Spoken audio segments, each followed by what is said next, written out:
ಹೋಗೋಣ. ಅದಕ್ಕಿಂತ ಮುಂಚೆ ನಿನ್ನೆಯಿಂದಲೂ ಕೂಡ ಸೆನ್ಸೇಷನಲ್ ಕ್ರಿಯೇಟ್ ಮಾಡ್ತಾ ಇರೋ ಗಾನವಿ ಒಂದು ಸೂಸೈಡ್ ಕೇಸ್ಗೆ ಸಂಬಂಧಪಟ್ಟಂತೆ ಅಪ್ಡೇಟ್ ನೋಡ್ತಾ ಹೋಗೋದಾದ್ರೆ, ಸೂರಜ್ ಗಾನವಿಯ ವಿವಾಹ ಬಲವಂತವಾಗಿ ನಡೆದಿತ್ತಂತೆ ಕುಟುಂಬಸ್ಥರ ಆರೋಪ. ಗಾನವಿಗೆ ಮದುವೆಗೂ ಮೊದಲೇ ಮತ್ತೊಂದು ಲವ್ ಸ್ಟೋರಿ ಇತ್ತು ಅಂತ ಆರೋಪವನ್ನ ಹುಡುಗನ ಮನೆಯವರು ಮಾಡ್ತಾ ಇದ್ದಾರೆ. ಮದುವೆಗೂ ಮುನ್ನ ಬೇರೆ ಯುವಕನನ್ನ ಪ್ರೀತಿ ಮಾಡ್ತಾ ಇದ್ರಂತೆ ಗಾನವಿಯ ಲವ್ ಸ್ಟೋರಿಯಿಂದ ಮನೆಯಲ್ಲಿ ದೊಡ್ಡ ಜಗಳವೇ ಆಗಿತ್ತು ಅಂತ ಇದ್ದಾರೆ. ಕಲ್ಯಾಣ್ ನಗರದ ಮನೆಯಿಂದ ಅಮೃತಹಳ್ಳಿಯ ಅಜ್ಜಿ ಮನೆಗೆ ಗಾನವಿಯನ್ನ ಶಿಫ್ಟ್ ಮಾಡಿದ್ರಂತೆ. ಮಗಳಿಗೆ ಬಲವಂತವಾಗಿ ಸೂರಜ್ ಜೊತೆಗೆ ಮದುವೆ ಮಾಡಿದರೆ ಅನ್ನೋ ಆರೋಪವನ್ನ ಸೂರಜ್ ಕುಟುಂಬಸ್ಥರು ಹೇಳ್ತಾ ಇದ್ದಾರೆ. ಈಗ ಸೂರಜ್ ಕುಟುಂಬದವರಿಂದ ಗಾನವಿ ಕುಟುಂಬದವರ ಮೇಲೆ ಆರೋಪ ಕೇಳಿ ಬರ್ತಾ ಇದೆ. ಅಕ್ಟೋಬರ್ನಲ್ಲಿ ಮದುವೆ ಆದ್ರೂ ರಿಸೆಪ್ಷನ್ ಲೇಟ್ ಆಗಿದೆ. ಇದೇ ಕಾರಣಕ್ಕೆ ನವೆಂಬರ್ನಲ್ಲಿ ರಿಸೆಪ್ಷನ್ ಮಾಡಿ ಶ್ರೀಲಂಕಾಗೂ ಕೂಡ ಕಳಿಸಿದ್ವಿ ಹನಿಮೂನ್ಗೆ.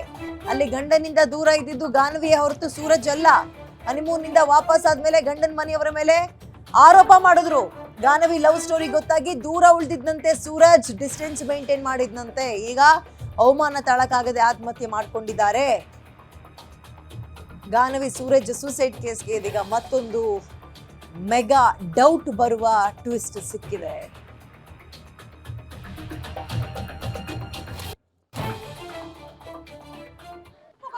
ಮದುವೆ ಅಂತ ಕಾರ್ಡ್ ಕೊಟ್ಟಿಲ್ವಂತೆ ಅವರು. ಎಂತ ಜನ ಊರಲ್ಲೇ ರೋಡಲ್ಲೇ ಗೊತ್ತಿಲ್ಲ. ಅಲ್ಲ ರೋಡಲ್ಲೇ ಗೊತ್ತಿಲ್ಲ ಅಂತ ಎಂತ ಹೆಂಗಸು ಇವಳು. ಅವ್ರ ಮನೆ ಗೊತ್ತಿಲ್ಲಂತೆ. ಮದುವೆ ಅಂತ ಕಾರ್ಡ್ ಕೊಟ್ಟಿಲ್ವಂತೆ ಅವರು. ಎಂತ ಜನ ಊರಲ್ಲೇ ರೋಡಲ್ಲೇ ಗೊತ್ತಿಲ್ಲ.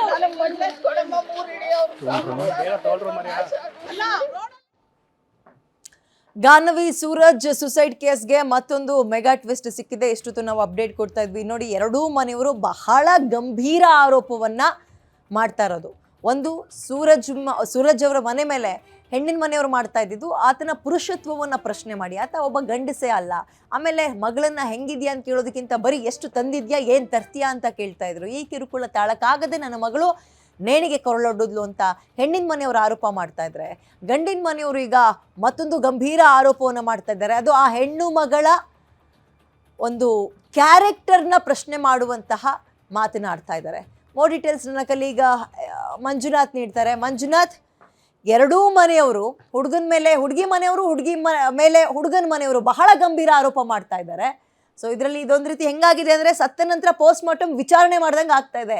ಯಾರದು ಸತ್ಯ ಯಾರದು ಸುಳ್ಳು ಅಂತ ಡೀಟೇಲ್ಸ್ ಕೊಡೋದಾದ್ರೆ, ವಿದ್ಯೆ ಏನು ಹನಿಮೂನ್ಗೆ ಹೋಗಿ ಅಲ್ಲಿ ಉಂಟಾದಂಥ ಕ್ಷುಲ್ಲಕ ಕಾರಣಕ್ಕೆ ಜಗಳ ಉಂಟಾಯಿತು. ಅದಾದ ಬಳಿಕ ವಾಪಸ್ ಬಂದು ಪತಿಯ ಮೇಲೆ ಒಂದು ವರದಕ್ಷಿಣೆ ಕಿರುಕುಳ ಆರೋಪ ಹೊರಿಸಿ ಗಾನವಿ ಅಂತಕ್ಕಂಥ ನವವಿವಾಹಿತೆ ಆತ್ಮಹತ್ಯೆಯನ್ನು ಮಾಡ್ಕೊಂಡಿದ್ದು. ಅದಕ್ಕೆ ಸಂಬಂಧಪಟ್ಟಂತೆ ಅವರ ಪೋಷಕರು ರಾಮಮೂರ್ತಿ ನಗರ ಪೊಲೀಸ್ ಠಾಣೆಯಲ್ಲಿ 2 ಪುಟಗಳ ದೂರನ್ನು ಸಲ್ಲಿಸಿದ್ರು. ಆ ದೂರಿನಲ್ಲಿ ನನ್ನ ಮಗಳಿಗೆ ಯಾವಾಗ ನಿಶ್ಚಯ ಆಯಿತು, ಮದುವೆ ನಿಶ್ಚಯ ಆಯಿತು, ಬಳಿಕ ಮದುವೆ ಯಾವಾಗ ಆಯಿತು, ಹನಿಮೂನ್ಗೆ ಯಾವಾಗ ಕಳಿಸ್ಕೊಟ್ಟಿದ್ದೀವಿ ಅನ್ನೋ ಎಲ್ಲ ವಿಚಾರಗಳನ್ನು ಸಹ ವಿಸ್ತಾರವಾಗಿ ಆ ದೂರಿನಲ್ಲಿ ಉಲ್ಲೇಖ ಮಾಡಲಾಗಿತ್ತು. ಜೊತೆಗೆ 40 ಲಕ್ಷ ಖರ್ಚು ಮಾಡಿದ್ದಂಥ ಏನು ಗಾನವಿ ಕುಟುಂಬಸ್ಥರು ಆತನಿಗೆ ಕಾರು ಮತ್ತು ಪ್ರಾಪರ್ಟಿ ಎಲ್ಲ ಕೊಟ್ಟಿದ್ರು. ಆದರೆ ಆತ ಹನಿಮೂನ್ಗೆ ಹೋದಂಥ ಸಂದರ್ಭದಲ್ಲಿ ಆಕೆಯನ್ನು ಮುಟ್ಟಿಲ್ಲ. ಜೊತೆಗೆ ಮದುವೆ ನಂತರ ಏನೆಲ್ಲ ಆಗಬೇಕಾಗಿತ್ತು ಅದು ಯಾವುದೇ ಆ ಕೆಲಸಗಳು ಆಗಿಲ್ಲ. ಅದೆಲ್ಲವೂ ಫುಲ್ಫಿಲ್ ಮಾಡಬೇಕಾದ್ರೆ ಇವನ್ನ ಡೌರಿ ಡಿಮ್ಯಾಂಡ್ಸನ್ನು ಫುಲ್ಫಿಲ್ ಮಾಡಬೇಕು ಅಂತಕ್ಕಂಥ ಒಂದು ಆರೋಪವನ್ನು ಸೂರಜ್ ಮೇಲೆ ಹೊರಿಸಿ ಕಂಪ್ಲೇಂಟನ್ನು ಸಹ ಕೊಟ್ಟಿದ್ದರು.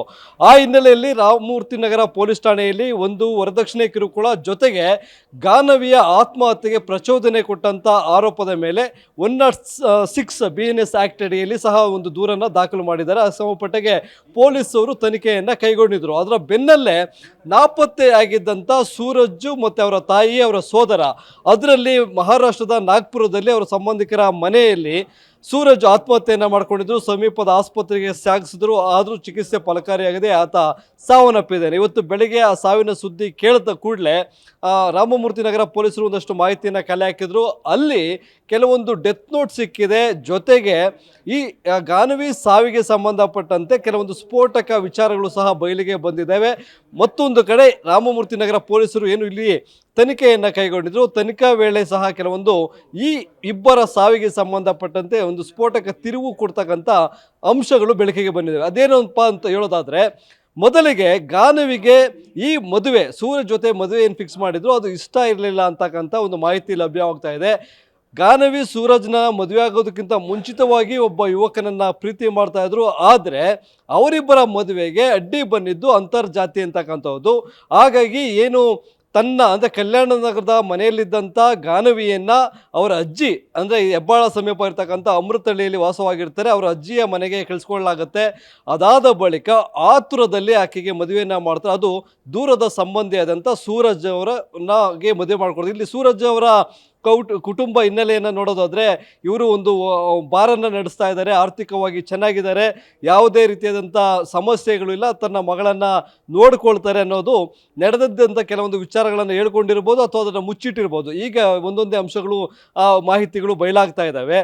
ಈ ಹಿನ್ನೆಲೆಯಲ್ಲಿ ಮದುವೆ ಆಗುತ್ತೆ. ಹನಿಮೂನ್ಗೆ ಹೋದಂಥ ಸಂದರ್ಭದಲ್ಲಿ ದೂರಿನಲ್ಲಿ ಉಲ್ಲೇಖ ಮಾಡಿರ್ತಕ್ಕಂಥದ್ದು ಸೂರಜು ತನ್ನ ಡೌರಿ ಡಿಮ್ಯಾಂಡ್ಸನ್ನು ಫಿಲ್ ಮಾಡಿಲ್ಲ ಅನ್ನೋದಾದರೆ ನಾನು ಫಸ್ಟ್ ನೈಟ್ಗೆ ಸಹಕಾರ ಕೊಡೋದಿಲ್ಲ ಅಂತಕ್ಕಂಥ ಆರೋಪವನ್ನು ಇವರು ಮಾಡಿದರು.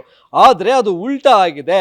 ಯಾಕೆ ಅಂತಂದರೆ ಗಾನವಿ ತನ್ನ ಪ್ರಿಯಕರನ್ನು ಮರೆಯೋದಕ್ಕೆ ಆಗದೆ ಹನಿಮೂನ್ಗೆ ಹೋಗಿದ್ದಂಥ ಸಂದರ್ಭದಲ್ಲಿ ಆತನ ನೆನಪಲ್ಲೇ ಇದ್ದರು ಅಂತಕ್ಕಂಥ ಒಂದು ಆರೋಪ ಮಾಹಿತಿ ಈಗ ಲಭ್ಯವಾಗ್ತಾ ಇರ್ತಕ್ಕಂಥ. ಹಾಗಾಗಿ ಅಲ್ಲಿ ಜಗಳ ಆಗುತ್ತೆ, ಅರ್ಧದಲ್ಲೇ ವಾಪಸ್ ಬರ್ತಾರೆ. ಮನೆಗೆ ಬಂದಂಥ ಸಂದರ್ಭದಲ್ಲಿ ಸೂರಜ್ಗೆ ಗಾನವಿ ಈ ಹಿಂದೆ ಪ್ರೀತಿ ಮಾಡ್ತಾ ಇದ್ದ ಹುಡುಗ ಅವರಿಬ್ಬರ ನಡುವೆ ಏನೋ ಒಂದು ಲವ್ ಮಾಡ್ತಕ್ಕಂಥ ಸಂದರ್ಭದಲ್ಲಿ ತೆಗೆಸ್ಕೊಂಡಿದ್ದಂಥ ಫೋಟೋಗಳು ಇವೆಲ್ಲವೂ ಸಿಗುತ್ತೆ. ಆ ವಿಚಾರವಾಗಿ ದೊಡ್ಡ ಗಲಾಟೆ ಆಗುತ್ತೆ. ಅದು ಗಾನವಿ ತನ್ನ ಮನೆಯವರಿಗೆ ತಿಳಿಸ್ತಾರೆ. ಮನೆಯವರು ಅಲ್ಲಿಗೆ ಸೂರಜ್ ಮನೆಗೆ ಹೋದಾಗ, ವಿದ್ಯಾರಣ್ಯಪುರ ಮನೆಗೆ ಹೋದಾಗ ಎಲ್ಲ ವಿಚಾರಕ್ಕೆ ಸಂಬಂಧಪಟ್ಟ ಮಾತುಕತೆಯಾಗಿ ನಿಮ್ಮ ಮಗಳು ಯಾರೋ ಒಬ್ಬರನ್ನ ಲವ್ ಮಾಡ್ತಾ ಇದ್ದಾರೆ, ನನ್ನೊಂದಿಗೆ ಆಕೆ ಸಂಸಾರ ನಡೆಸೋದಕ್ಕೆ ಸಿದ್ಧಳಿಲ್ಲ, ಹೀಗಾಗಿ ಆಕೆಯನ್ನು ನಿಮ್ಮ ಮನೆಗೆ ಕರೆದುಕೊಂಡು ಹೋಗಬಹುದು ಅಂತಕ್ಕಂಥ ಒಂದು ಮಾತನ್ನು ಹೇಳ್ತಾರೆ. ಅದನ್ನು ಇವರು ದೂರಿನಲ್ಲಿ ಉಲ್ಲೇಖ ಮಾಡಿರ್ತಕ್ಕಂಥದ್ದು. ವರದಕ್ಷಿಣೆ ಕೊಡೋವರೆಗೂ ನಿಮ್ಮ ಮಗಳು ನಮ್ಮ ಮನೆಯಲ್ಲಿ ಇರಬಾರ್ದು, ಕರ್ಕೊಂಡು ಹೋಗಿ ಅಂತಕ್ಕಂಥ ಆವಾಜ್ ಹಾಕಿದ್ರು ಅಂತಕ್ಕಂಥ ಆರೋಪವನ್ನು ಮಾಡಿದರು. ಈಗ ಯಾವುದು ಸತ್ಯ ಯಾವುದು ಸುಳ್ಳು ಅನ್ನೋದು ಪೊಲೀಸರ ತನಿಖೆ ವೇಳೆ ಬಯಲಾಗಬೇಕಾಗಿದೆ. ಇವೆಲ್ಲವೂ ಸಹ ಈಗ ಸೂರಜ್ ಏನು ನಾಗ್ಪುರದಲ್ಲಿ ಆತ್ಮಹತ್ಯೆಯನ್ನು ಮಾಡ್ಕೊಂಡಿದ್ದಾರೆ, ಅಲ್ಲಿ ಬರೆದಿರ್ತಕ್ಕಂಥ ಡೆತ್ ನೋಟಲ್ಲಿ ಗಾನವಿಯ ಸಂಬಂಧ ಏನಿತ್ತು, ಆಕೆ ಹನಿಮೂನ್ಗೆ ಹೋದಾಗ ಯಾವ ರೀತಿಯಾಗಿ ನಡ್ಕೊಂಡಿದ್ಲು, ಜೊತೆಗೆ ಹಿಂದೆ ಏನು ಯಾರನ್ನ ಲವ್ ಮಾಡ್ತಾ ಇದ್ದು, ಇವೆಲ್ಲವೂ ಸಹ ಸಾಕ್ಷಿಯನ್ನು ಬಿಟ್ಟು ಸೂರಜ್ ಆತ್ಮಹತ್ಯೆಗೆ ಶರಣಾಗಿದ್ದಾನೆ. ಈಗ ಸದ್ಯ ಅಲ್ಲಿ ನಾಗ್ಪುರ ಪೊಲೀಸ್ ಠಾಣೆಯಲ್ಲಿ ಈ ಸೂಸೈಡ್ಗೆ ಸಂಬಂಧಪಟ್ಟಂತೆ ಒಂದು UDR ಕೇಸನ್ನು ರಿಜಿಸ್ಟರ್ ಮಾಡ್ಕೊಳ್ಳಾಗ್ತಾ ಇದೆ. ಅವರ ಸೋದರಿ ನಡೆದಿರ್ತಕ್ಕಂಥ ಎಲ್ಲ ವಿಚಾರಗಳನ್ನು ಪೊಲೀಸರು ಮುಂದೆ ಇಟ್ಟಿದ್ದಾರೆ. ಜೊತೆಗೆ ಸೂರಜ್ ಇಟ್ಟಿರ್ತಕ್ಕಂಥ ಡೆತ್ ನೋಟನ್ನು ಸಹ ಪೊಲೀಸರ ಮುಂದೆ ಸಬ್ಮಿಟ್ ಮಾಡಿದ್ದಾರೆ. ಅದರಲ್ಲಿ ಈ ಎಲ್ಲ ಆರೋಪಗಳು ಅಂದರೆ ಗಾನವಿಯ ಪೋಷಕರು ಸೂರಜ್ ಮತ್ತು ಅವರ ಕುಟುಂಬಸ್ಥರ ಮೇಲೆ ಏನೆಲ್ಲ ಆರೋಪಗಳು ಮಾಡಿದ್ರು ಅವೆಲ್ಲವೂ ಸುಳ್ಳು ಅನ್ನುವಂಥ ಕೆಲವೊಂದು ಅಂಶಗಳನ್ನು ಡೆತ್ ನೋಟ್ನಲ್ಲಿ ಉಲ್ಲೇಖ ಮಾಡಿರ್ತಕ್ಕಂಥದ್ದು ಸೂರಜ್. ಕೆಲವೊಂದು ಫೋಟೋಸನ್ನು ಸಹ ಅಲ್ಲಿ ಬಿಟ್ಟು ಹೋಗಿದ್ದಾನೆ ಅಂತಕ್ಕಂಥ ಮಾಹಿತಿ ಸಿಗ್ತಾ ಇದೆ. ಈ ಹಿನ್ನೆಲೆಯಲ್ಲಿ ಅಲ್ಲಿ UDR ಮಾಡಿಕೊಂಡು ನಂತರ ಬಾಡಿಯನ್ನು ಬೆಂಗಳೂರಿಗೆ ಕಳಿಸುವಂಥ ವ್ಯವಸ್ಥೆಯನ್ನು ಮಾಡಲಾಗ್ತಾ ಇದೆ. ಇಲ್ಲಿ ಸೂರಜ್ ಗಾನವಿ ಯಾಕೆ ಸತ್ತಲು, ಆತ್ಮಹತ್ಯೆಗೆ ದಾರಿ ಯಾಕೆ ಹಿಡಿದ್ಲು ಅನ್ನೋದಾದರೆ ಆಕೆಗೆ ಕಾಡದಂಥ ಅವಮಾನ. ಇಲ್ಲಿ ಏನು ಪತಿ ಅಂದರೆ ಸೂರಜ್ಗೆ ಗೊತ್ತಾಗುತ್ತೆ ಈಕೆ ಹಿಂದೆ ಯಾರನ್ನ ಲವ್ ಮಾಡ್ತಾ ಇದ್ಲು ಅನ್ನೋದು. ಮಗಳು ತವ್ರ ಮನೆಗೆ ಬರ್ತಾರೆ, ಕುಟುಂಬಸ್ಥರಿಗೆ ಒಂದು ಅವಮಾನ ಕಾಡೋದಕ್ಕೆ ಶುರು ಆಗುತ್ತೆ. ಗಂಡ ಮನೆ ಅಂದರೆ ಮಗಳು ಗಂಡನ ಮನೆಯನ್ನು ಬಿಟ್ಟು ಬಂದಿದ್ದಾಳೆ. ಅದರಿಂದ ತಪ್ಪಿಸಿಕೊಳ್ಳೋದಕ್ಕೆ ಅವರ ಅಪ್ಪ ಮಾಡ್ತಕ್ಕಂಥದ್ದು, ಗಾನವಿಯವರ ಪೋಷಕರು ಮಾಡ್ತಕ್ಕಂಥದ್ದು ಎಲ್ಲ ಆರೋಪಗಳನ್ನು ಸೂರಜ್ ಮೇಲೆ ಹಾಕಿ ಈ ಒಂದು ಅವಮಾನದಿಂದ ತಪ್ಪಿಸ್ಕೊಳ್ಬೇಕು ಅಂತಕ್ಕಂಥ ಒಂದು ಪ್ಲ್ಯಾನನ್ನು ಮಾಡ್ತಾರೆ. ಆದರೆ ಈಗ ಅದೇ ಅವರಿಗೆ ಉಲ್ಟಾ ಆಗ್ತಾ ಇದೆ. ಇದು ಪೊಲೀಸರ ತನಿಖೆಯಲ್ಲಿ ಯಾರು ನಿಜ ಯಾರು ಸುಳ್ಳನ್ನು ಹೇಳ್ತಾ ಇದ್ದಾರೆ, ಇವು ಮುಂದಿನ ತನಿಖೆ ವೇಳೆ ಬಯಲಿಗೆ ಬರಲಿದೆ. ವಿದ್ಯಾ, ಥ್ಯಾಂಕ್ ಯು ಮಂಜುನಾಥ್ ಡೀಟೇಲ್ಸ್ಗೆ. ಇದ್ರ ಬಗ್ಗೆ ಮತ್ತಷ್ಟು ಮಾತನಾಡಲಿಕ್ಕೆ ನನ್ನ ಜೊತೆಗೆ ನನ್ನ ಕಲಿಗೆ ಶ್ರುತಿ ಜಾಯ್ನ್ ಆಗ್ತಾ ಇದ್ದಾರೆ. ಶ್ರುತಿ, ಮದುವೆ ಮನೆ ಸುಡುಗಾಡಾಗೋಗಿದೆ. ಈಗ ಆ ಕಡೆಯಿಂದಲೂ ಆರೋಪ, ಈ ಕಡೆಯಿಂದಲೂ ಬಹಳ ಗಂಭೀರ ಆರೋಪಗಳು. ಒಂದ್ ರೀತಿ ಈಗ ಅದೆಲ್ಲ ಎರಡೂ ಕೂಡ ಬೇಸ್ಲೆಸ್ ಆರೋಪದ ರೀತಿಯಲ್ಲಿ, ಅವ್ರ ಮೇಲೆ ಇವರು, ಇವ್ರ ಮೇಲೆ ಅವರು. ಹೆಂಗ್ ನೋಡೋದು ಈ ಕೇಸ್ಗಳನ್ನ ಅಂತ? ಎಕ್ಸಾಕ್ಟ್ಲಿ ವಿದ್ಯಾ, ನೀವು ಹೇಳ್ದಂಗೆ ಈಗ ಎರಡೂ ಕಡೆ ಆರೋಪ ಪ್ರತ್ಯಾರೋಪ. ಬಟ್ ಬೆಳಗ್ಗೆ ತನಕ ಒಂದ್ ಸೈಡ್ ಆರೋಪಗಳನ್ನ ಮಾತ್ರ ನಾವು ನೀವು ಕೇಳಿಸ್ಕೊಂಡಿದ್ವಿ. ಯಾಕಂದ್ರೆ ಅದು ಗಾನವಿಯವರ ಪೇರೆಂಟ್ಸ್ ಅಥವಾ ಅವ್ರ ಪೋಷಕರು ಇಷ್ಟು ದಿನ ಏನ್ ಆರೋಪ ಮಾಡ್ತಾ ಇದ್ರಲ್ಲ, ಮಗಳಿಗೆ ವರದಕ್ಷಿಣೆ ಕಿರುಕುಳ, ಆಕೆಯನ್ನ ಪತಿ ಟಚ್ ಕೂಡ ಮಾಡ್ಲಿಲ್ಲ, ಒಂದು ಪ್ರೀತಿಯನ್ನ ಕೂಡ ಕೊಡ್ಲಿಲ್ಲ, ಆಕೆಗೆ ಚಿತ್ರಹಿಂಸೆ ಕೊಟ್ಟು ಅಲ್ಲಿಂದ ಹನಿಮೂನಿಂದ ಕರ್ಕೊಂಡ್ ಬಂದ ನಂತರ ಆಕೆ ಆತ್ಮಹತ್ಯೆ ಮಾಡ್ಕೊಂಡ್ಲು, ನಮ್ಮ ಹತ್ರ ಎಳೆಯಾಗಿ ಆಕೆ ನೋವನ್ನ ಹೇಳ್ಕೊಂಡ್ಲು ಅಂತ.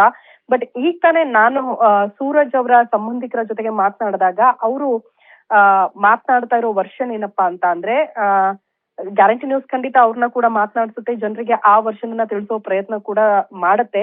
ಬಟ್ ನನ್ ಜೊತೆ ಮಾತಾಡುವಾಗ ವಿದ್ಯಾ ಅವ್ರು ಹೇಳ್ತಾ ಇದ್ದಿದ್ದು ಏನಂತ ಅಂದ್ರೆ, ಇಲ್ಲ ಮೇಡಮ್, ಒಂದು ವರ್ಷನಲ್ಲಿ ಯೋಚನೆ ಮಾಡಕ್ ಹೋಗ್ಬೇಡಿ, ಹನಿಮೂನ್ಗೆ ಅಂತ ಕರ್ಕೊಂಡು ಹೋಗಿದ್ದು ನಿಜ, ಬಟ್ ಆ ಸಂದರ್ಭದಲ್ಲಿ ಗಾನವಿನೇ ಗಲಾಟೆ ಮಾಡಿದ್ಲು, ಖ್ಯಾತೆ ತೆಗೆದ್ಲು, ಸೂರಜ್ ಹತ್ರ ಆಕೆ ಟಚ್ ಮಾಡಿಸ್ಕೊಳ್ಳೋಕು ಕೂಡ ಇಷ್ಟ ಪಡ್ಲಿಲ್ಲ. ಕಾರಣ ಇಷ್ಟೇ, ನಾನು ಬಹಳ ವರ್ಷಗಳಿಂದ ಒಂದು ಹುಡುಗನನ್ನ ಪ್ರೀತಿ ಮಾಡ್ತಾ ಇದ್ದೀನಿ. ಸೊ ಆತನಿಗೆ ನಾನು ಸರ್ವಸ್ವ ಅರ್ಪಿಸ್ಬೇಕು, ಹಂಗಾಗಿ ನೀನ್ ನನ್ನ ಟಚ್ ಮಾಡಿದ್ರೆ ನಾನೇನೋ ಮಾಡ್ಕೊಂಡ್ ಬಿಡ್ತೀನಿ ಅಂತ ಹೆದರ್ಸಿದ್ಲಂತೆ. ಹಂಗಾಗಿ ಅಲ್ಲಿಂದ ಫೋರ್ಸ್ಫುಲಿನೇ ಗಾನವಿನೇ ಆತನನ್ನ ಕರ್ಕೊಂಡ್ ಬಂದ್ಲು ವಾಪಸ್ ಅಂತ ಗಲಾಟೆ ಮಾಡಿದ್ದಕ್ಕೆ ಸೂರಜ್ ಕೂಡ ಒಪ್ಕೊಂಡು ಆಯ್ತು ನಿಮ್ ಮನೆಯವ್ರ ಹತ್ರ ಮಾತಾಡೋಣ ಅಂತ ಒಪ್ಪಿಸ್ಕೊಂಡೆ ಕರ್ಕೊಂಡ್ ಬಂದಾಗ ಆಕಿ ನೇರವಾಗಿ ಸೂರಜ್ ಅವರ ಮನೆಗೆ ಬರ್ಲಿಲ್ಲ, ಬದಲಾಗಿ ಗಾನವಿ ಅವರ ಮನೆಗೆ ಹೋಗಿದ್ಲು ಅಂತ, ಅವ್ರ ತವರ ಮನೆಗೆ ಹೋಗಿದ್ಲು ಅಂತ. ಹಾಗಾಗಿ ಗಾನವಿ ಪೋಷಕರ ಜೊತೆ ಆಕೆ ಗಲಾಟೆ ಕೂಡ ಶುರು ಆಗುತ್ತೆ. ಗಾನವಿ ಪೋಷಕರು ಕೂಡ ಪ್ರಶ್ನೆ ಮಾಡಿದ್ರಂತೆ ಆ ಸಂದರ್ಭದಲ್ಲಿ, ಯಾಕೆ ಇಷ್ಟು ಬೇಗ ಬಂದ್ರಿ, ಏನಾಯ್ತು ಅಂತ. ಸೊ ಇಷ್ಟ ಇಲ್ಲದ ಕಡೆಗೆ ಮದುವೆ ಮಾಡಿರೋ ಕಾರಣದಿಂದ ನಾನು ಈ ರೀತಿ ವಾಪಸ್ ಬಂದಿದ್ದೀನಿ, ನಾನು ಹೋಗೋದಕ್ಕೂ ಇಷ್ಟಪಡಲ್ಲ ಸೂರಜ್ ಜೊತೆ ಅಂತ ಆಕೆ ಹೇಳಿದ್ಲು ಪೋಷಕರ ಹತ್ರ ಅಂತ. ಆ ನಂತರ ಆಕೆ ಆತ್ಮಹತ್ಯೆಗೆ ಶರಣಾಗಿದ್ದಾಳೆ ಅನ್ನುವಂತಹ ವಿಚಾರವನ್ನ ಈಗ ಸೂರಜ್ ಕುಟುಂಬಸ್ಥರು ಮಾಡ್ತಿದ್ದಾರೆ. ಸೊ ಕೆಲ ಕ್ಷಣಗಳಲ್ಲಿ ಸೂರಜ್ ಅವರ ಕುಟುಂಬಸ್ಥರನ್ನ ಕೂಡ ಮಾತನಾಡಿಸೋ ಪ್ರಯತ್ನ ಮಾಡೋಣ ವಿದ್ಯಾ. Thank you Shruti.